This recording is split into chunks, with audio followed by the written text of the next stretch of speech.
de ESCOmeetings. En el día de hoy estamos con nuestra segunda charla sobre demencia, enfoque del paciente con Alzheimer. Les voy a dar como una introducción sobre qué es ESCOmeetings y qué es el Comité Permanente de Educación Médica. Yo soy el oficial local de Educación Médica de la Sociedad Científica de Estudiantes de Medicina de la Universidad Cooperativa de Colombia, ACEMUC. El Comité Permanente de Educación Médica consiste en realizar este tipo de eventos, realizar talleres, charlas, simposios, todo esto con el objetivo y el fin de que las personas y los estudiantes puedan aumentar su calidad académica, mejorar su excelencia y poder aprender cada día más. ESCOmeetings básicamente es un proyecto que nació este año que consiste en realizar diferentes ponencias, charlas de diferentes temas de interés público que le interesen a la comunidad, que puedan aprender de diferentes maneras, que sea una charla bidireccional donde ustedes también puedan participar y todo eso, ¿cierto? Entonces, otras personas que ya han estado anteriormente en las diferentes sesiones de ESCOmeetings saben de qué se trata, hemos hablado de toxicología, cardiología y hoy en día estamos en nuestro módulo de neuro, ¿cierto? Hoy nos acompaña la doctora Carolina Ospina Villegas. Ella es médica y cirujana de la Universidad de Antioquia.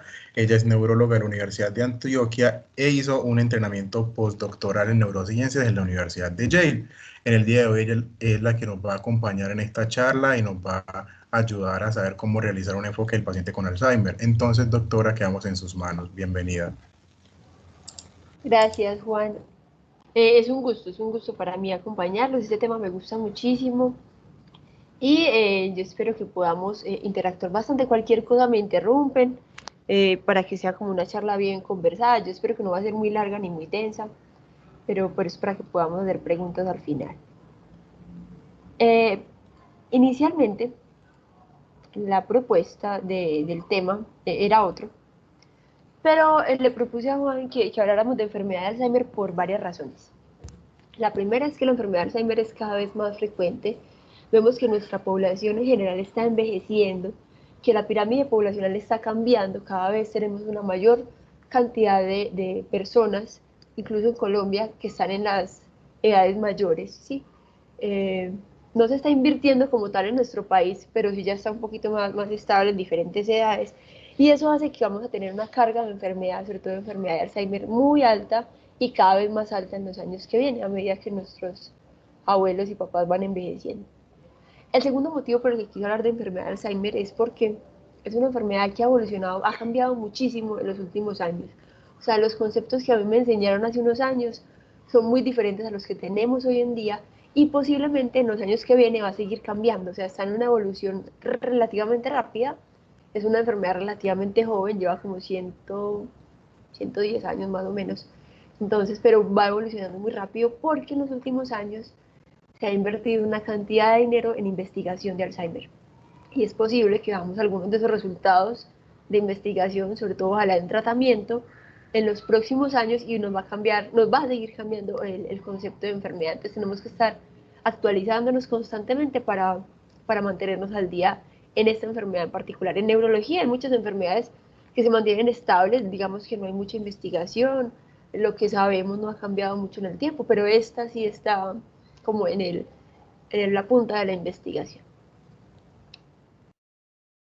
Esta publicidad me parece muy impactante, pero es una muy buena definición artística de lo que es la enfermedad de Alzheimer. Entonces, es una publicidad del proyecto API, más adelante les voy a contar qué es, y era buscando reclutar pacientes con la enfermedad. Pero realmente la enfermedad de Alzheimer, vamos a hablar ahorita que hay un compromiso muy importante de la memoria, sobre todo la amnesia, hay una amnesia enterógrada, la memoria reciente, y llega a tal punto a medida que va evolucionando que la persona incluso tiene dificultades para reconocer a sus familiares, a sus hijos, saber el nombre de ellos, ¿cierto? Algo tan, que está tan íntimo a uno, el amor por un hijo, pero llega a borrarse esos recuerdos. Entonces vamos a empezar por un caso clínico. ¿Me están escuchando bien? Perfecto, doctora. Gracias, Andrés. Listo. Entonces este caso, se lo voy a leer, es una mujer de 56 años, primaria incompleta, sabe leer y desarrollar cálculos básicos, reside en el área urbana, está casada y tiene una hija.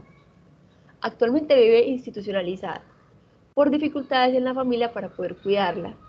Ante los importantes cambios en su personalidad y comportamiento, celotipia, quejas de memoria, desorientación, por momentos se agita y teme que alguien quiera atacarla.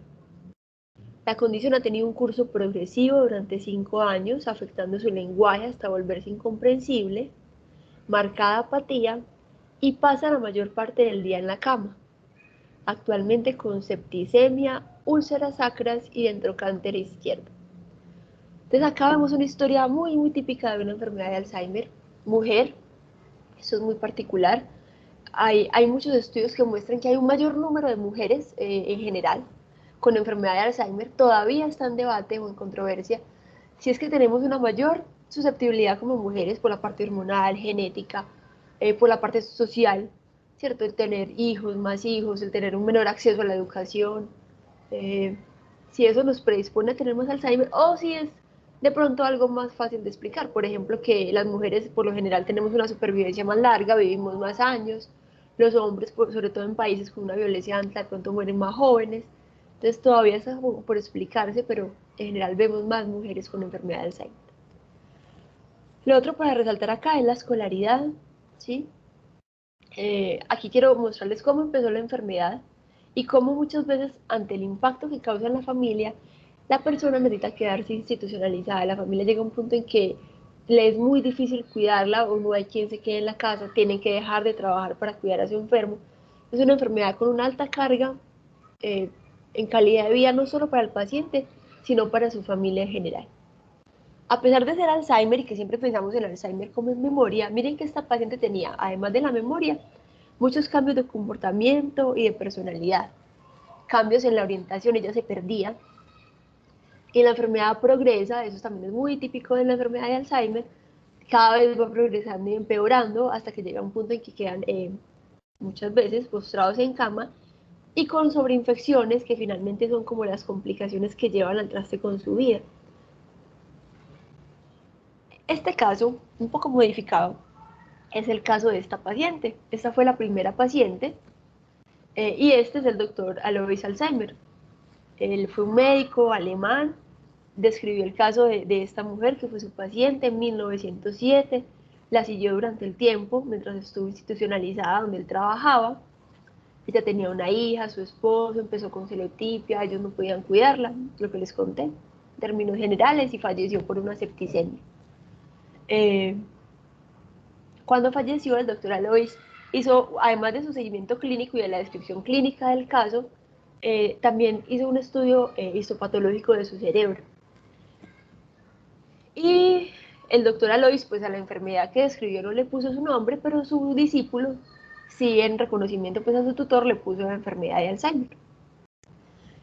Él, en la descripción histopatológica del cerebro de su paciente, hizo dibujos más o menos así, mostrando, no solo los dibujos del doctor Alois, pero mostrando como los cambios que se podían observar en los cerebros de esos pacientes. Entonces, vemos, por ejemplo, que en las etapas tempranas, estos son como los dibujitos que hacen, y en general encontraron como 3 marcadores de la enfermedad.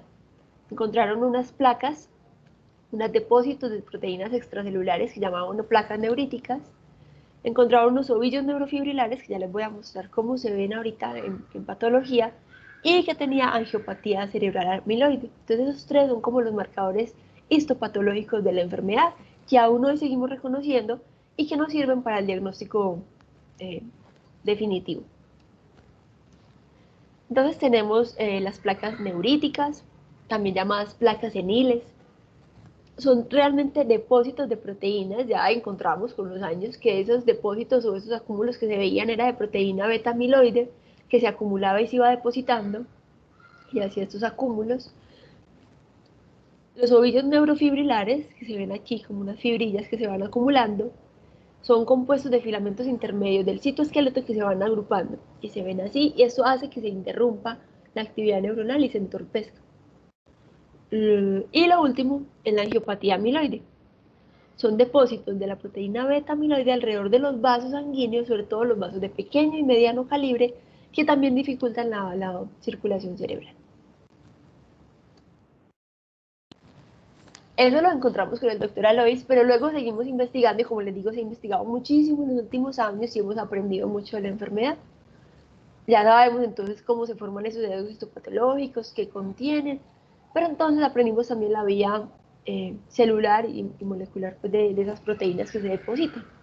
Entonces tenemos que la proteína precursora amiloide es una proteína transmembrana que puede sufrir unos cambios por unas enzimas que se aproximan a ella. Entonces, en este corte, que esta primera vía, es una vía no amiloidogénica. En esta vía tenemos la proteína precursora amiloide y la alfa secretasa se acerca a ella y la cliva, la corta. Vamos a tener dos fragmentos, un fragmento soluble de la proteína precursora amiloide y este fragmento que queda transmembrana y luego sobre él va a actuar esta otra enzima, la gamma secretasa. La gamma secretasa a su vez la va a cortar en dos partes. Este va a ser el péptido P3, que va a ser extracelular, y va a quedar un fragmento intracelular de amiloide. Esta primera es la vía no amiloidogénica, pero esta vía es otra posible vía para esa proteína precursora amiloide, que en vez de que la corte alfa secretasa, la corte beta. El corte que hace beta deja una proteína precursora amiloide beta soluble en el espacio extracelular y queda este fragmento.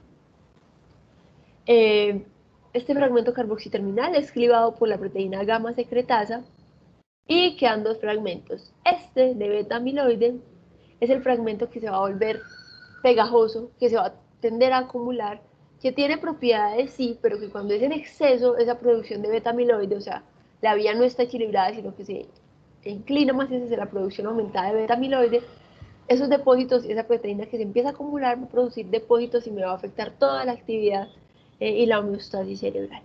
Entonces, en otras palabras, quería mostrarles esta animación. Perdónenme que yo creo que no compartí el audio. Ah, bueno, no. Igual no importa. Ah.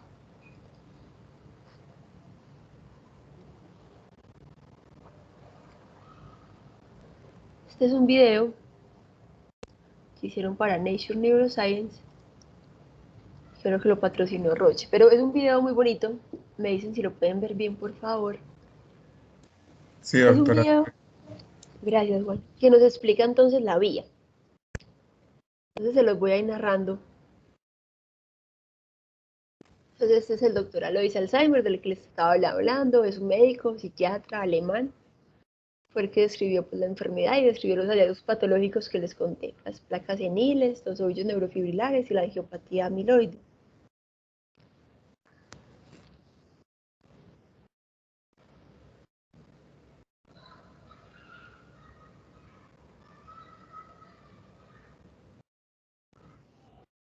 Entonces las placas seniles o placas amiloides son depósitos de proteínas insolubles que están en el espacio extracelular. Esta es la proteína precursora amiloide que la clivan las beta, secretasa y gamma. Cuando empieza por beta, cuando es la vía amiloidogénica, va a quedar este fragmento beta amiloide. Cuando está en exceso, puede plegarse de forma normal y empezar a acumularse unos y otros formando oligómeros. Esos oligómeros se agregan y forman filamentos que eventualmente se van a ir acumulando en las placas seniles o placas amiloideas. Y ellas van a empezar a alterar toda la transmisión sináptica y esas redes neuronales. Aún no sabemos el mecanismo exacto, todavía eso hace parte como del proceso de investigación, pero sí sabemos quién está involucrado. Y sabemos, por ejemplo, que mutaciones en la proteína beta precursora amiloide, presenilina 1, presenilina 2, me dan Alzheimer familiar.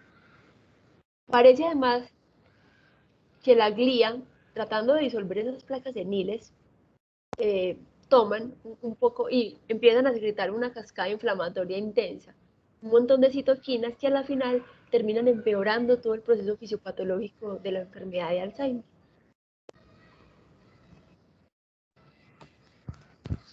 Esas neuronas empiezan a funcionar mal, las neuronas empiezan a morir y voy a ver un mal funcionamiento de esas redes neuronales y con el tiempo voy a empezar a ver atrofia de esas partes del cerebro, pero que se va extendiendo cada vez más.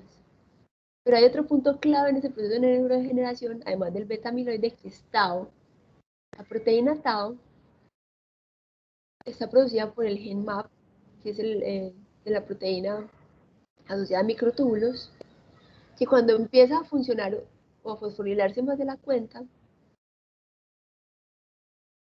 En los microtúbulos del citoesqueleto tenemos tau, pero en tau, en Alzheimer, perdón, la proteína tau no está funcionando bien, se hiperfosforila, empieza a plegarse mal, no cumple su función de estabilizar los microtúbulos, y los microtúbulos se desagregan y por ende el transporte axonal de esas neuronas se va a ver afectado. Eso también es un papel muy, muy importante en la fisiopatología de la enfermedad de Alzheimer y hemos aprendido, luego les cuento por qué, que es incluso más importante de lo que habíamos pensado inicialmente. Adicionalmente, ese tau que queda por ahí soluble, que ya no está en los microtúbulos, parece que puede entrar a otras neuronas y otras proteínas tau, ellas pueden inducirles un mal plegamiento, ayudando como a difundir o a diseminar la enfermedad. En las etapas tempranas, la corteza entorrinal es la que más se afecta, pero luego se extiende al sistema límbico y a otras partes de la corteza, sobre todo en relación donde ocurren esos cambios de tau. Eventualmente va a haber una atrofia cerebral, va a haber un aumento del tamaño de los surcos, los giros van a disminuir. Y todo eso, el proceso inflamatorio, tau, beta amiloide, todo eso como en conjunto parece ser lo que favorece el desarrollo de la enfermedad de Alzheimer.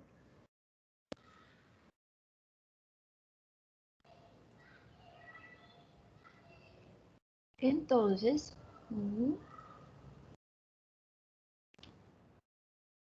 les contaba entonces que esa proteína beta amiloide que empieza a depositarse en placas amiloideas, el proceso es gradual, cada vez empieza, pero inicialmente las etapas tempranas va a ser en los lóbulos frontales, temporal, cada vez la hemos clasificado por estadios. Ya en el estadio B, el verde quiere decir un acúmulo moderado, el azul un poquito más leve, pero entonces empieza a depositarse cada vez en más zonas, sobre todo en la región parietal, en la región temporal, eventualmente ya la densidad de esas placas betamiloides cada vez mayor, pero por lo general pues respeta cerebelo y tallo. Pero adicional, tenemos unos estadios para conocer qué tanto es la alteración de tau y de esos microtúbulos. Entonces, como veíamos en el video, inicialmente los cambios los vamos a ver en la corteza entorrinal, luego con el tiempo se van extendiendo al resto del lóbulo temporal, frontal, a la corteza del cíngulo, al sistema límbico como tal, y posteriormente pues a la corteza en general. Y esto, los estadios de tau van a ser los que van a estar involucrados en la clínica del paciente, lo que yo voy a ver. Van a tener una relación clínico-patológico más estrecha que los depósitos de beta-amiloide. Entonces, en BRAC 1 y 2 vamos a tener un compromiso temprano de la corteza entorrinal, en BRAC 3 y 4, sistema límbico y el hipocampo, y en 5 y 6 ya la corteza más generalizada, sobre todo el área de la precunia. Entonces, lo que les contaba, los estadios de tau, de BRAC, se correlacionan con la progresión de la enfermedad de Alzheimer, la progresión clínica. Aquí vemos la corteza entorrinal, como les contaba, es donde primero se van a ver los depósitos y el estadio pues, de tau, pero luego miren que además de la corteza entorrinal se va a ir extendiendo, ¿sí?, la degeneración. Y va a empezar el hipocampo, sobre todo por el CA1, el cuerpo de Amon 1, que van a ser las neuronas, en general son las más susceptibles a los procesos de hipoxia y bueno, a todos los procesos de daño, pero luego se va a ir extendiendo por todo el hipocampo, a incluir incluso el giro dentado. De ahí la clínica que vemos tan importante en amnesia anterograda. Finalmente, todos esos cambios fisiopatológicos, inflamatorios, todo esto va a llevar a que el cerebro se atrofie, las neuronas mueran, yo voy a tener unos surcos más grandes, unos ventrículos dilatados, pero entonces no va a ser una hidrocefalia simplemente, va a ser un aumento de los ventrículos, pero además con un aumento de los surcos, pero es porque hay una atrofia generalizada. Inicialmente, por imágenes, yo puedo evidenciar la atrofia. Al principio la puedo ver más en la corteza entorrinal, luego en el hipocampo, y luego se va extendiendo. También la precuña puede verse afectada en los estadios iniciales. Y en general, en los procesos de patología, los cerebros, por ejemplo, de enfermedad de Alzheimer, tienen un menor peso, un menor volumen. Entonces, toda esta cascada fisiopatológica me lleva nos ha llevado a crear como varias hipótesis, ¿sí? Hay una acumulación de beta amiloide, que es pegajosa, que me forma esas placas, y que esa acumulación me puede llevar a que las sinapsis no funcionen de una forma correcta, se active la glía de una forma excesiva y empiece una liberación excesiva de citoquinas y de una cascada proinflamatoria que me empeore aún el daño, pero además tengo atado con la formación de ovillos neurofibrilares que me va a empeorar el proceso y me va a llevar finalmente a muerte neuronal. Pero hay otros factores que influyen sobre este proceso hipotético, ¿cierto? Está la edad, está la genética, hay factores genéticos. Si bien hay mutaciones que me llevan directamente a la enfermedad de Alzheimer, hay otras que aunque no me lleven directamente a la enfermedad, sí me favorecen que la desarrolle. Por ejemplo, el tener una isoforma de la apolipoproteína epsilon 4. Adicionalmente hay factores de riesgo cardiovascular. Si yo tengo una enfermedad de pequeño vaso, soy fumador, hipertenso, tengo enfermedad cerebrovascular no tratada o tengo muchas lesiones, más un proceso de enfermedad de Alzheimer con beta-amiloide contado, eso puede favorecer aún más que yo progrese en la enfermedad. Otros factores es la reserva cognitiva, ¿cierto? Que yo tenga una escolaridad alta, que yo tenga como una serie de factores protectores o que no los tenga, va a favorecer en teoría que esta hipótesis fuese patológica, progrese o no a tener una clínica, un deterioro cognitivo como tal. Entonces, actualmente hablamos de estadios o escalas de la enfermedad de Alzheimer. Hablamos que en el estadio 1, en la primera etapa, voy a tener una amiloidosis asintomática, o sea, voy a empezar a hacer una cantidad de beta amiloide excesiva, se va a empezar a acumular y lo voy a poder ver. Si hiciera un PET, una tomografía por emisión de positrones, voy a ver que los depósitos de amiloide, ya los puedo marcar, van a estar altos. Y luego también voy a ver que la proteína, los fragmentos beta amiloide van a estar disminuidos en el líquido cefalorraquídeo, porque como van a estar, en teoría, todos agregados formando placas, pues no va a haber tantos circulando el líquido cefalorraquídeo. Esta sería una etapa asintomática en la que el daño empezaría, pero no nos daríamos cuenta clínicamente. La hipótesis indica entonces que en la etapa 2 hay amiloidosis y neurodegeneración. Ya empiezan todos los ovillos neurofibrilares, toda la cascada proinflamatoria. Entonces acá voy a ver que en el PET con fluorodeoxiglucosa voy a ver alteración y en la resonancia funcional también la puedo ver alterada. Además, si hago, por ejemplo, una punción lumbar en el líquido cefalorraquídeo, puedo ver que tau y tau fosforilada va a estar aumentado y puedo empezar a ver, no siempre lo veo, pero puedo ver que, por ejemplo, en la resonancia hay ya atrofia del hipocampo, atrofia de la corteza entorrinal y un adelgazamiento de la corteza, una atrofia. Ya en la etapa 3 voy a tener la amiloidosis con la que arranqué, la neurodegeneración, pero ya voy a empezar a ver los cambios cognitivos, ya el paciente va a empezar con sus quejas cognitivas. Se me olvidan las cosas, me estoy perdiendo, la personalidad de ella está cambiando, me está celando, no recuerda el nombre de los hijos. Entonces ya hay un cambio cognitivo respecto a su estado basal, hay un pobre desempeño en pruebas cognitivas, que ahorita vamos a ver cuáles podemos hacer, y finalmente esas quejas pueden progresar a un MCI, MCI quiere decir deterioro cognitivo leve, que sería como un punto intermedio clínicamente, y luego progresar ya a un estadio de demencia por enfermedad de Alzheimer. Entonces ya vimos toda la fisiopatología, un poquito de historia, pero ¿cómo es la evolución natural de la enfermedad? Para la mayoría de demencias, no solamente la enfermedad de Alzheimer, que sería en este caso la AD, sino para la demencia vascular, la demencia frontotemporal, eh, la fase primaria progresiva. En general, las demencias, lo que uno observa es que cuando el paciente está en demencia, o sea, el paciente ya es evidente que está enfermo clínicamente, es porque el proceso de fisiopatología venía desde mucho tiempo atrás. Y ya lo que estamos viendo es como la punta del iceberg. O sea, el proceso venía muchos años atrás. Cuando uno ya lo ve enfermo es porque llevaba años de enfermedad. Eso es común a todas las demencias, pero en particular para la enfermedad de Alzheimer. Y esto fue como la hipótesis inicial de cómo era la progresión clínica de la enfermedad de Alzheimer. Entonces, que estábamos en una etapa o en un estado cognitivo normal. Nuestra memoria era buena, nuestra orientación era buena, funcionábamos bien, pero luego podíamos progresar como en una etapa intermedia, que es el deterioro cognitivo leve. En este deterioro cognitivo leve Yo puedo notar que mi memoria está cambiando, que ya no tengo tan buena memoria como antes. Si me hacen pruebas neuropsicológicas o pruebas de tamizaje, puedo tener fallas con respecto o en comparación a otras personas de la misma edad mía, pero puedo estar en un estadio intermedio en que a pesar de las fallas, todavía puedo seguir funcionando. Como si a mí se me olvidan las cosas, pero entonces yo apunto en una agenda para que no se me olvide. Yo nunca llevaba agenda, pero ya sí la uso. Y con la agenda, pues no se me olviden las citas, para tomarme los medicamentos y que no se me olvide. Hice un calendario en la pared, en un tablero. Cuando me tomo la pastilla, marco en el día que ya me la tomé y así no me la tomo 2 o 3 veces. Entonces, todavía mi funcionalidad está conservada. Ahí hablaríamos de un deterioro cognitivo leve. Pero cuando ya las fallas son tan grandes, tan llamativas, que me está afectando mi funcionalidad, yo dependo de otra persona para poder hacer mis actividades, sea actividades básicas como bañarme, vestirme, comer, o actividades, digamos, más avanzadas como por ejemplo manejar el carro, sacar plata de un cajero electrónico, escribir por WhatsApp. Cuando yo sabía hacerlo, ya vamos a hablar de demencia.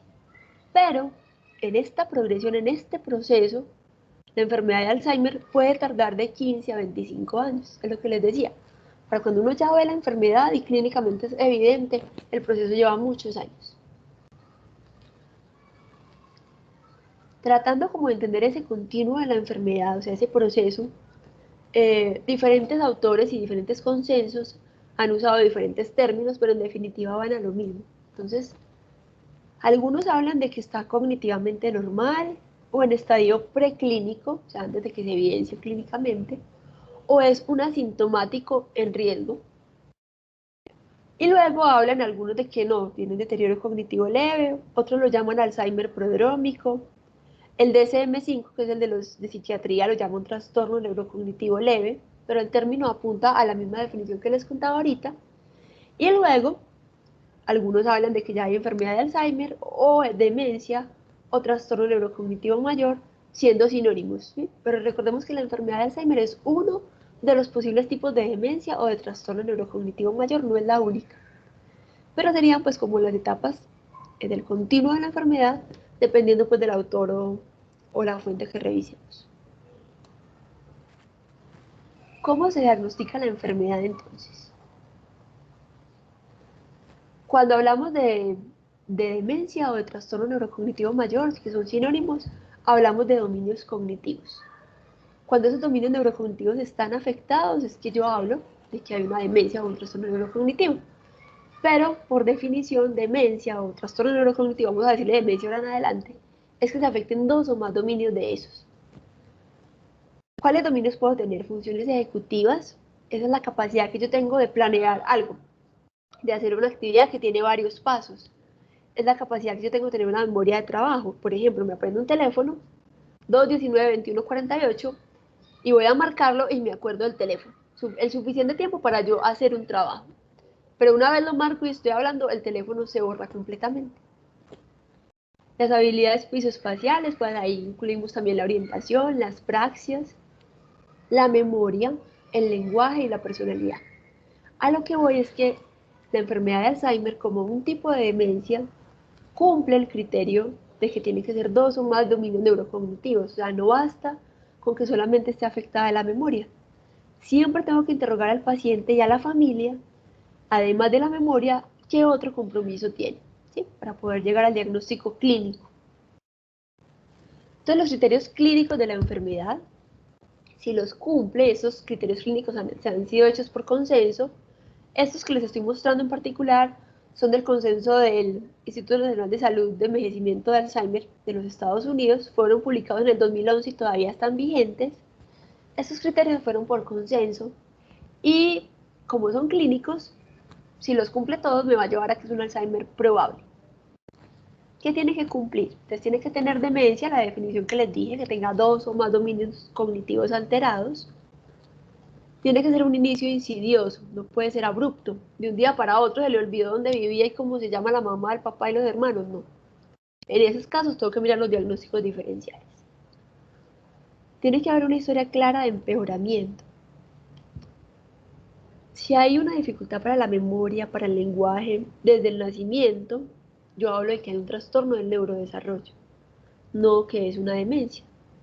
Para hablar de demencia, el paciente tiene que tener esas funciones cognitivas normales y de un momento a otro se le alteraron.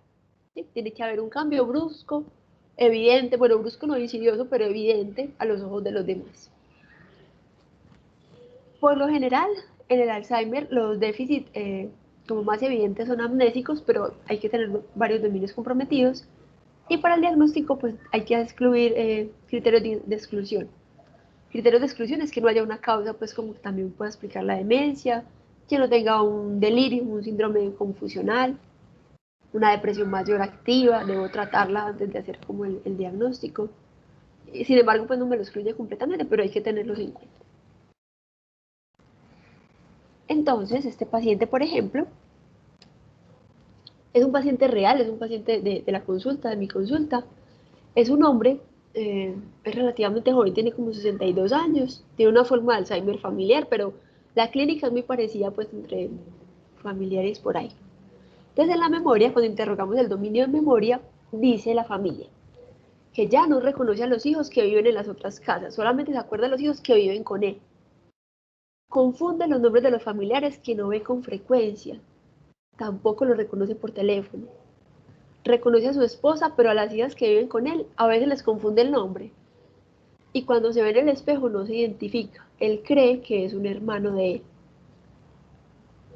En la orientación, otro dominio cognitivo, ya no recuerda dónde queda el baño. En ocasiones confunde las habitaciones, pero lo más particular es que ese paciente lleva viviendo en esa casa 30 años y se está desorientando en su casa. Por lo general empiezan desorientándose en lugares más grandes, en la ciudad, confunden los barrios, se pierden en un centro comercial, pero luego dentro del mismo barrio y luego incluso dentro de su casa. Otro dominio, las praxias. Entonces dice la familia, se quería poner el saco por los pies, ya tenemos que ayudarlo a vestir. Ya no sabe cómo se pone el saco, cómo se usa el cuchillo y el tenedor, coge la cuchara por el lado que no es. El lenguaje, este paciente además, todo lo que les he contado, estaba con anomia, ya casi no era capaz de nominar objetos, tenía hipospontaneidad verbal, o sea, ellos dicen que donde usted lo pusiera, si usted no le ponía una conversación, él no le iba a conversar, él se iba a quedar calladito. Que le piden la bendición, pero no sabe cómo contestar y repite lo mismo que le dijeron. Ya no es capaz de sostener una conversación y no es capaz de decir si le duele algo o dónde le duele.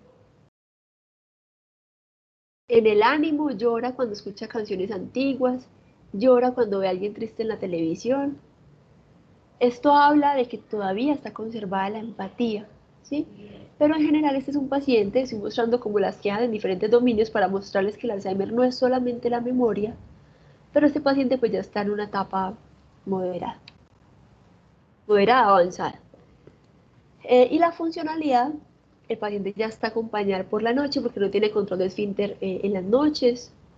En la casa ayuda a desgranar los chocolates, pero hay que decirle pues como para que lo haga. Y hace poco estuvo comiéndose el jabón. Entonces miren que en una enfermedad de Alzheimer no es solamente la memoria. Los dominios cognitivos en general, si uno los interroga y empieza a indagar, se van alterando, con mayor o menor velocidad, pero se alteran. Además del interrogatorio a la familia y al paciente por los diferentes dominios cognitivos, yo tengo unas pruebas que puedo hacer en el consultorio o tengo la posibilidad de hacer pruebas neuropsicológicas que se ordenan y las hace una neuropsicóloga entrenada. Pero esas pruebas del consultorio son útiles como una visión inicial, como para uno ver en qué está con el paciente. Les traje dos de esas pruebas, el mini mental y el MOCA. El mini mental es relativamente sencillo. El que está validado en Colombia es el que el puntaje es sobre 30. Evalúa la orientación. Entonces es muy fácil, es como dónde está, qué día es hoy, qué día de la semana es, en qué año estamos, eh, cómo se llama esta ciudad, el departamento, el país. Empezamos a hacer restas, 100 menos 7, 93, menos 7, 86, menos 7, 79, y así uno sigue, por lo menos 5 restas. Le muestra a uno cosas, ¿cómo se llama esto? ¿Cómo se llama? Y le da a uno 3 palabras para que repita. Entonces el puntaje máximo es 30 si saca todo bien. Pero entonces en Colombia el doctor Rosselli y colaboradores publicaron pues una validación para nuestra población porque la escolaridad, las condiciones socioculturales influyen mucho en que uno responda o no responda a ciertas preguntas, ellos encontraron que un paciente que tuviera 6 años de escolaridad o menos, o sea, primaria, si sobre ese puntaje de 30 sacaba menos de 21, nos indicaba que ya estaba en una etapa de demencia. El Mini-Mental lo diseñaron fue para demencia tipo Alzheimer. No, lo usamos en todas las demencias en general, pero tiene una mayor sensibilidad para demencia tipo Alzheimer. Entonces, menos de 21, demencia. Si la escolaridad es de 7 a 12 años, no, es que estudió hasta octavo y se salió del colegio. Menos de 24 puntos ya es punto de corte para demencia. Ah, no, es que él es ingeniero. Menos de 27 sobre 30, pues ya nos indica que puede haber demencia, ¿cierto? El MOCA es el otro test, es un poquito más complejo. Lo usamos cuando el paciente tiene una escolaridad alta porque requiere, digamos, como una mayor, sí, un mayor nivel educativo, es un poquito más difícil de hacer. El puntaje también es sobre 30, también está validado en Colombia. Ambos están recomendados en las guías colombianas de demencia y este lo validó la doctora Laura Gil. Lo que ella nos dice es que si la escolaridad es mayor de 12 años, o sea, terminó bachillerato completo, el punto de corte para deterioro cognitivo leve y demencia, pilas, para cualquiera de los dos, es menos de 23. No me dice si está en demencia, me dice que no está normal. Hay que ya entrar a definir si es deterioro cognitivo leve o demencia. Y si la escolaridad es menor, pues le añado un punto al total como para saber el punto de corte. Este MOCA tiene una particularidad. El Mini-Mental evalúa orientación, cálculo, atención, lenguaje, memoria, pero el Mini-Mental el MOCA, perdón, tiene la ventaja de que además me evalúa funciones ejecutivas. Con este, que es como un TMT cortico, el paciente tiene que unir por líneas números y letras sucesivamente, eso evalúa la atención alternante. Tiene que dibujar un cubo, eso es una praxia, pero evalúa praxias en 3 dimensiones. Aquí tiene que dibujar un reloj y eso me permite evaluar la planeación, cómo va a ser el reloj, cómo va a distribuir los números para que le quepan en el círculo. Eh, Evalúa el lenguaje también, nominando pero animales. Y la memoria, a diferencia del Mini-Mental, la Mini-Mental evalúa 3 palabras, el MOCA evalúa 5. Entonces es un poquito más difícil, es mejor, es muy, muy bueno cuando tenemos un paciente con escolaridad alta para poder identificar déficits más leves. Pero entonces clínicamente yo les contaba que por los criterios que tenemos llegamos a Alzheimer probable. Para yo decir que un paciente tiene enfermedad de Alzheimer definitivo, necesito esto, que tenga clínica, que ya vimos, más hallazgos histopatológicos, o sea, placas seniles, ovillos neurofibrilares, por biopsia o por autopsia. O la otra es que tenga los hallazgos clínicos y tenga una evidencia genética de una mutación, o en presenilina 1 o en presenilina 2 o en la proteína precursora amiloide. Hablábamos entonces que la enfermedad tiene como un continuo, como una evolución natural. Los primeros cambios veíamos que eran de beta amiloide, pero acá quiero mostrarles. Aquí es cuando empiezan las primeras quejas cognitivas. El paciente dice, o la familia dice, vea, es que a él se le están olvidando mucho las cosas, él está repitiendo mucho, él está preguntando lo mismo varias veces al día. Y en este punto es cuando hay demencia, o sea, tiene quejas cognitivas y está afectando su funcionalidad. Pero mire que antes de que empiece siquiera los síntomas, hacia atrás, lleva mucho tiempo de cambios ocurriendo en su cerebro. Los primeros van a ser los cambios en beta amiloide, que puedo ver en tomografía por emisión de positrones o en líquido cefalorraquídeo. Luego voy a empezar a ver la neurodegeneración, una disfunción sináptica. Luego el daño neuronal por tau. Después es que voy a empezar a ver la atrofia en la resonancia. Quiere decir que un paciente puede tener clínica de Alzheimer y yo verle la resonancia normal, porque puede tardarse. Finalmente ya voy a poder evidenciar las quejas en los test neuropsicológicos y luego ya va a empezar a afectar su funcionalidad. Entonces, lo que ocurre detrás es muy grande, lleva mucho tiempo. Estas son unas tomografías por emisión de positrones que hace parte de lo nuevo, de lo que sabemos ahora. Esto todavía no lo hacemos en el quehacer del día a día, pero pronto seguramente va a estar disponible, entonces tenemos que empezar a conocerlo y a saber lo que viene. Todavía hace parte de la investigación, se hace pues como parte del proceso de investigación, en Colombia hay posibilidad, pero como les digo, no es como que un paciente o a mi abuelita se lo voy a hacer, pues todavía no, pero tenemos que empezar a aprender. El PET amiloide, se puede hacer, por ejemplo, con este compuesto, el compuesto de Pittsburgh, que se une al amiloide y lo marca. Este paciente, por ejemplo, tenía en este corte axial, todos estos rojos son depósitos de beta amiloide, ¿sí? Ya tenía cambios de depósitos de beta amiloide. Cuando le hicieron el PET de Tau, para marcar Tau, lo que encontraron era que tenía un poquito, ¿cierto? Aquí en la parte posterior, acá amarillito, pero aquí en la parte más frontal y parietal no tenía como tanto depósito. Pero miren que el PET, acá en este corte, donde ya puedo ver los lóbulos temporales, sí tenía más marcados los depósitos. Recuerden los estadios de Tau de Braak, corteza entorrinal, hipocampo, y luego se va extendiendo al resto de la corteza.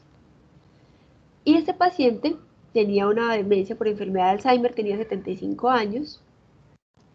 Ya en la resonancia empezaba a mostrar cambios de atrofia. Tenía unos surcos grandes, la atrofia era más bien como generalizada, tenía unos hipocampos pequeños.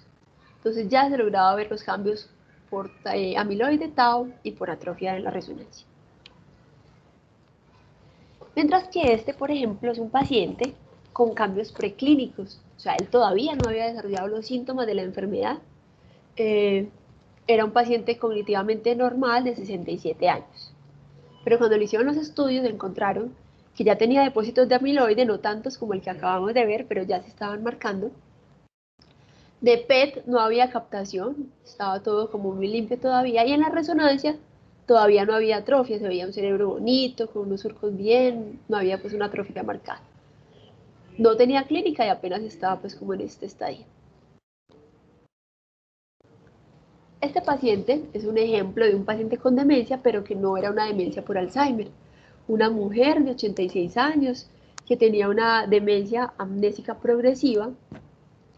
Este fue el PET de amiloide, que no tenía depósitos de amiloide, estaba normal. Este fue el PET para marcar Tau, que también estaba normal. Y la resonancia mostraba una atrofia severa, muy marcada. Miren que los hipocampos no se ven. Entonces era una demencia, no por Alzheimer, sino por una esclerosis hipocampal asociada a mutación de TDP43. Entonces todo esto, todos esos PET, toda la posibilidad de medir biomarcadores, proteína beta-amiloide, tau, líquido cefalorraquídeo, es un potencial, ¿cierto? Eso es lo que hemos encontrado en los últimos años de investigación y que posiblemente en unos años va a pasar a no solamente ser parte de investigación, sino apoyarnos en la clínica. Sin embargo, todavía de investigación, entonces deben tener cuidado. Y esos criterios de investigación para diagnosticar enfermedad de Alzheimer serían los siguientes. Ellos proponen 3 letras, A, T, N. La A, que el paciente muestre cambios asociados a beta-amiloide. Sea que tenga PET con amiloide como los que les mostré, o que los niveles de beta-amiloide en líquido cefalorraquídeo estén disminuidos, que es lo que ocurre en la enfermedad de Alzheimer. Sin embargo, todavía no sabemos, por eso todavía es parte de investigación y no lo usamos en el día a día, cuáles son los niveles normales, ¿cierto? Los laboratorios, por ejemplo, aquí en Colombia hay un laboratorio que lo hace, pero pues son sus rangos, pero realmente no están hechos como con cohortes grandes, todavía no están aceptados, ¿cierto? Entonces la propuesta era que como estos niveles variaban tanto, que si se da una relación de beta 42 y beta 40. Beta 40, este péptido es más soluble, entonces en teoría habría menos beta 42 que beta 40 y por eso la relación en el mismo paciente de pronto sería un punto de corte como más exacto. El otro biomarcador que usamos en la investigación para diagnosticar Alzheimer sería Tau, que hayan agregados de Tau, o sea, ovillos neurofibrilares, que yo los evidencie.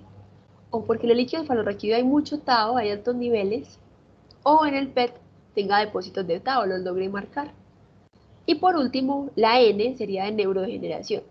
Entonces hay amiloide, hay Tau y además hay cambios en las neuronas de que hay un proceso neurodegenerativo que lo puedo evidenciar o por resonancia ya con atrofia o por un PET con fluorodeoxiglucosa que está alterado o por los niveles de Tau total. Estos son de Tau fosforilado, estos son de Tau total, que también van a estar aumentados en Alzheimer. Entonces, estas son las propuestas para diagnosticar por ahora en investigación.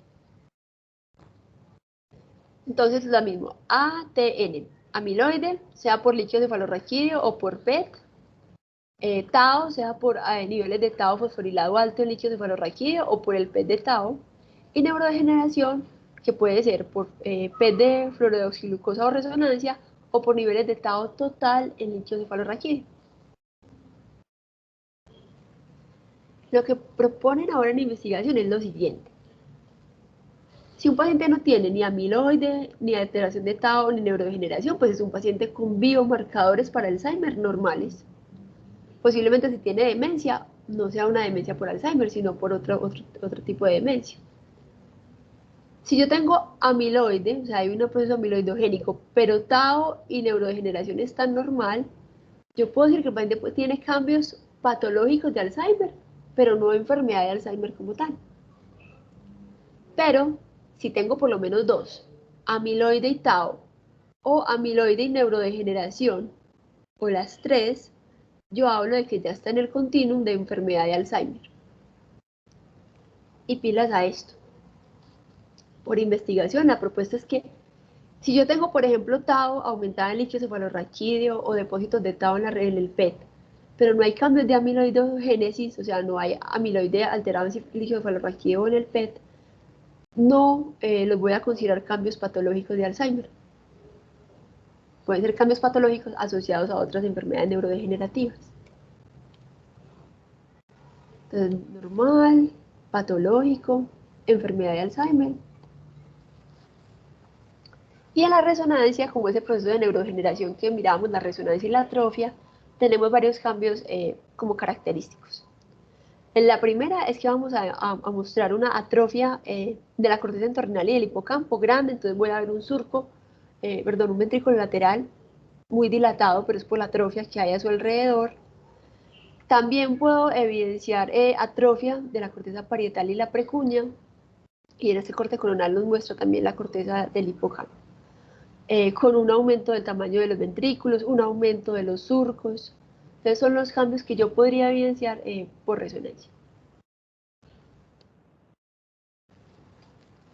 Ahora, los pacientes preguntan con mucha frecuencia, o los pacientes, no, la familia. Entonces van al consultorio, doctora, es que a mí se me olvida todo, no sé, 40 años, me olvida todo, me olvida dónde dejo las gafas, dónde dejo las llaves del carro, y mi abuelita tuvo Alzheimer. ¿Será que es que yo lo voy a heredar? Entonces, bueno, ya habíamos dicho que la enfermedad de Alzheimer podría ser hereditaria, y que habían unas proteínas que si estaban mutadas, pues me llevaban a la enfermedad de Alzheimer, que eran 3, hasta ahora por las que conocemos, que fijo nos llevan. La proteína precursora amiloide, la presenilina 1 y la presenilina 2. Y en general hay varias formas de clasificar la enfermedad de Alzheimer, pero yo puedo clasificarla como Alzheimer familiar o esporádico. Familiar es que lo heredé, esporádico es que pues me dio porque me tocaba, pero el Alzheimer da cuenta, en términos generales, depende del estudio, del 5% de los casos de Alzheimer. O sea, de 100 pacientes con Alzheimer, solamente 5 serían explicados porque lo heredaron. Los otros 95 les dio, aún no sabemos, no entendemos bien por qué. Entonces, la probabilidad de que uno herede una enfermedad de Alzheimer, pues van a ver que no es alta. Va a depender de cuántos familiares tenga yo con enfermedad de Alzheimer. Y de otra cosa que va a ser la edad de inicio. Entonces, esta tabla es útil como en la práctica clínica para hablar con los pacientes. Y es decirles, les dije que la enfermedad de Alzheimer se puede clasificar en la enfermedad de Alzheimer familiar o esporádica, pero también la puedo clasificar en la enfermedad, perdón que me adelante, Alzheimer de inicio temprano y de inicio tardío. Este punto de corte es un consenso de expertos, no está claro por qué escogieron esa edad, pero es la edad que tenemos por consenso. Inicio temprano de enfermedad de Alzheimer es cuando empieza antes de los 65 años. Inicio tardío es cuando empieza después de los 65 años. Entonces, el que una enfermedad de Alzheimer sea más probable que yo la herede va a depender de dos cosas: de cuántos familiares tengo enfermos o han tenido Alzheimer y a qué edad les empezó la enfermedad a ellos. Si a mis familiares les empezó la enfermedad muy jóvenes, es más probable que yo herede la enfermedad. Entonces, aquí está la tablita. Este es un estudio hecho en Lancet. Ellos decían que la probabilidad de encontrar una mutación patogénica en uno de los genes reconocidos de la enfermedad de Alzheimer era Si yo tengo familiares en 3 generaciones, mi hermano, mi mamá y mi abuelita, y les empezó en menos de 60 años, o sea, súper jóvenes, de 40, 30 y pico, la probabilidad de que yo tenga una mutación o una patología, una mutación patogénica va a ser del 86%. Pero si son 2 familiares enfermos en primer grado que les empezó antes de los 61, solo 2, y miren que subió un año la edad nomás, baja al 68%. Pero miren esto, si son 2 familiares en primer grado menores de 65 años, la probabilidad baja al 15%. Y si son 2 familiares, pero les empezó a los 80 años, ay, que es que a mi abuelita le dio a los 80. O bueno, listo, a mi abuelita y a mi tía. A uno a los 80 y al otro a los 92 años. La probabilidad que yo lo herede va a ser menor del 1%, o de que yo tenga una enfermedad patogénica.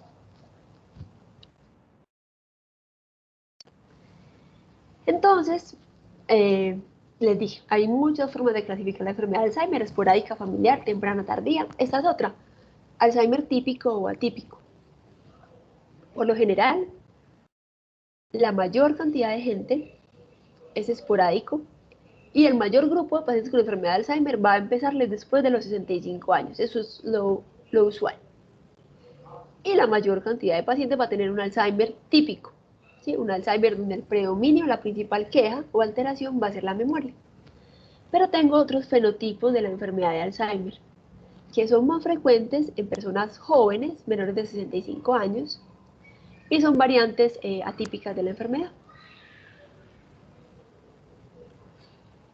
Cuando hablamos de inicio temprano, que es menor de los 65 años, les decía que eso apenas daba cuenta del 5 al 6% de los casos totales de Alzheimer, no es frecuente. Usualmente hay mayor predisposición genética. Por lo general, el curso de los pacientes que empiezan temprano es un curso más agresivo, es más rápido, y hay una historia más frecuente de haber tenido traumas encefalocraneanos severos. Y cuando le hacen pruebas neuropsicológicas, la memoria está muy comprometida. Y en general, perdón, la memoria está poco comprometida, y en general tienen mucho alteración o de funciones ejecutivas o de lenguaje, pues de otros dominios además de la memoria. Eso quiere decir, como les hablaba ahorita, que en el inicio temprano hay más frecuencia de variantes atípicas de la enfermedad de Alzheimer. Esas variantes atípicas que les dije que empezaban usualmente menores de 65 años, que eran más frecuentes y que no es como lo típico de memoria, sino que hay otros dominios más comprometidos, pueden ser estas.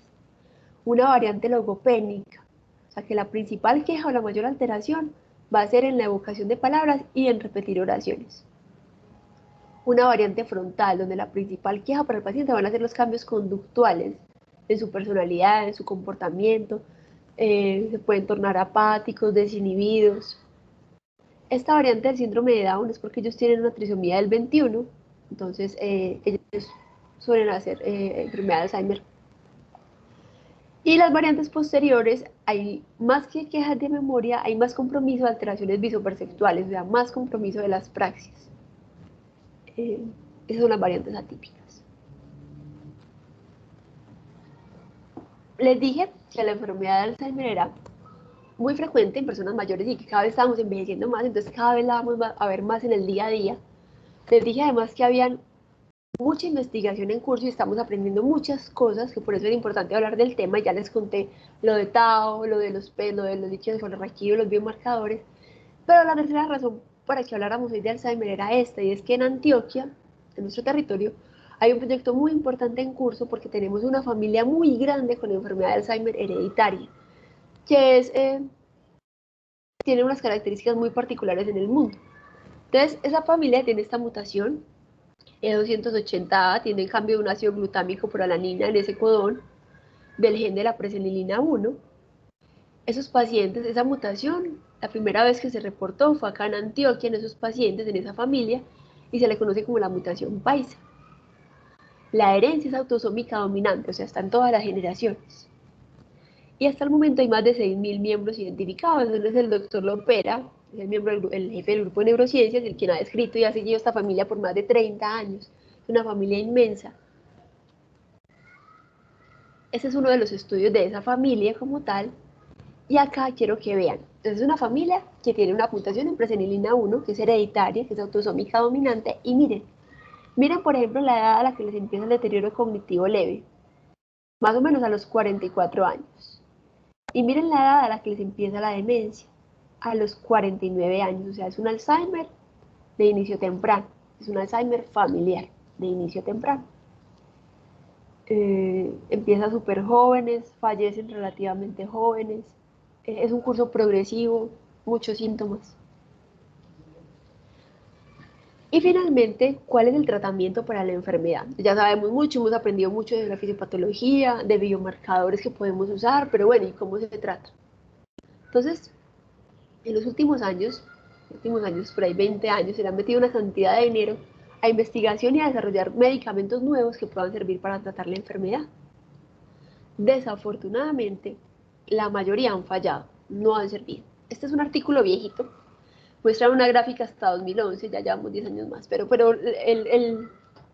la proyección no ha sido muy distinta, seguimos fallando en los medicamentos que hemos probado.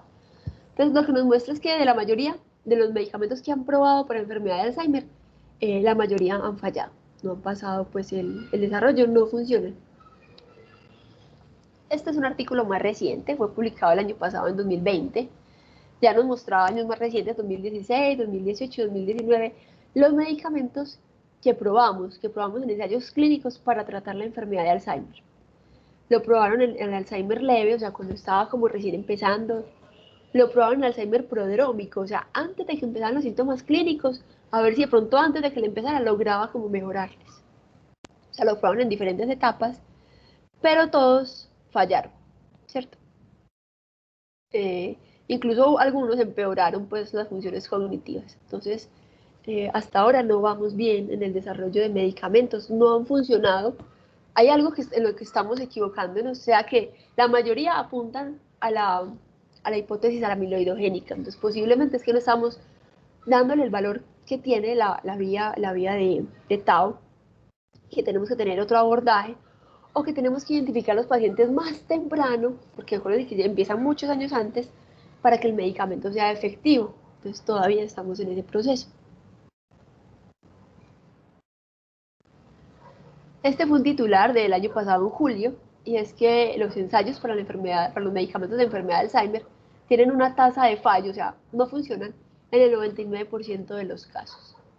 La buena noticia es que hoy, o por lo menos a julio del año pasado, habían más de 100 medicamentos nuevos que se estaban probando. O sea, en los próximos años esperamos que algunos de esos sí tengan un éxito pues, en el medicamento.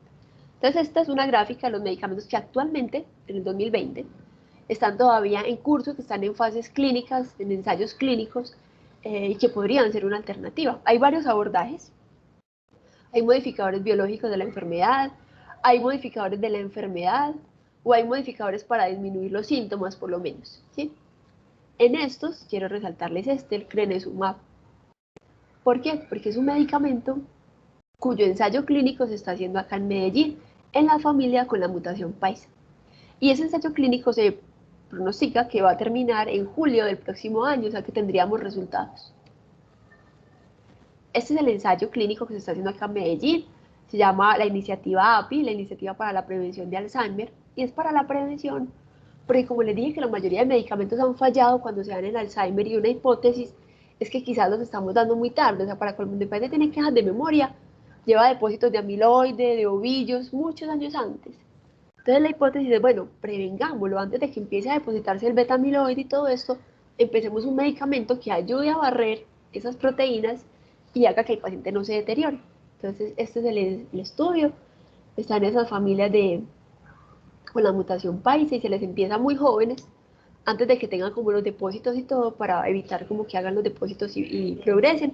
Los resultados todavía no están, pero es muy importante que lo conozcamos. Finalmente, en el diagnóstico, tenemos entonces que, en el tratamiento, perdón, primero tengo que identificar el cuidador, quién está con él, quién está disponible, explicarle sobre la enfermedad, explicarle que si él repite la pregunta 20 veces no es porque quiera molestarlo o porque quiera sacarle la rabia, es porque no se acuerda.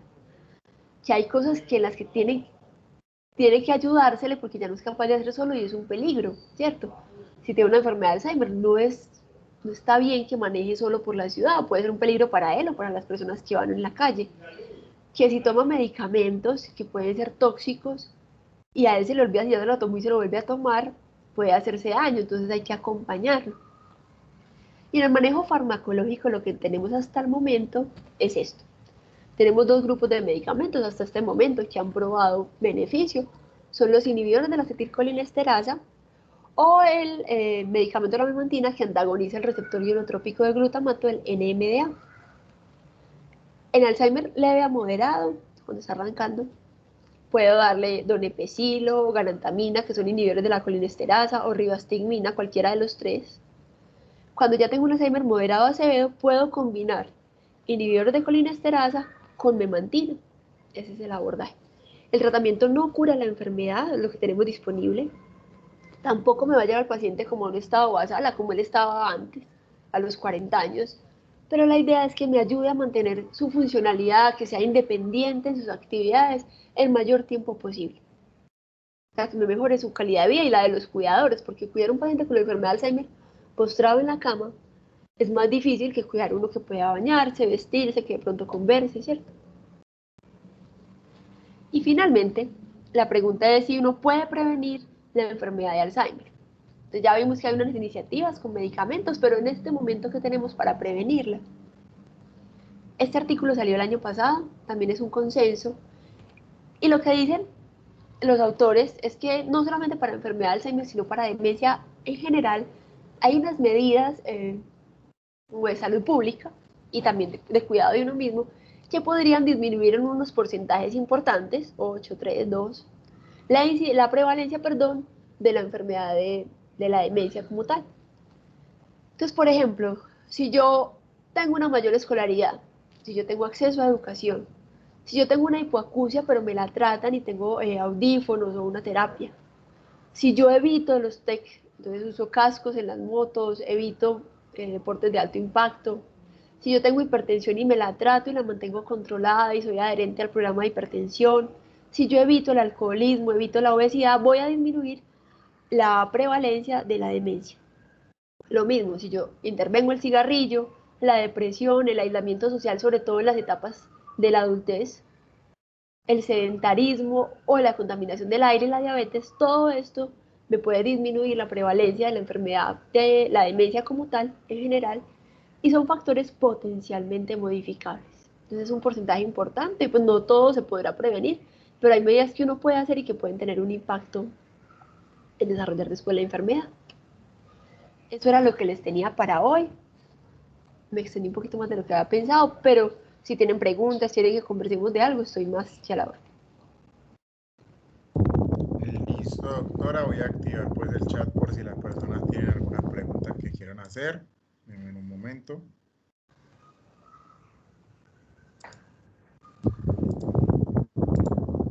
Listo, el chat está completamente habilitado por si las personas quieren preguntar, porque pues mandamos el formulario, pero pues no encontramos ninguna pregunta. Entonces démosle unos 5 minutos a ver si escriben algo y si no, pues hacemos la despedida de la sesión. Perfecto.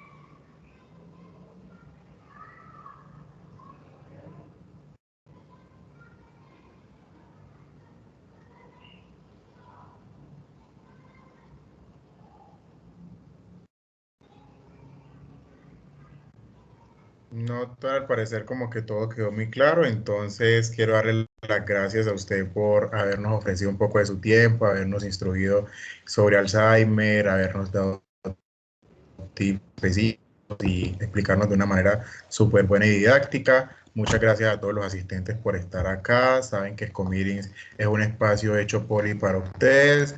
Recuerden que pasado mañana tendremos la charla sobre cefalea y doctora, muchísimas nuevamente. A ustedes muchas gracias. Hasta luego, feliz noche a todos.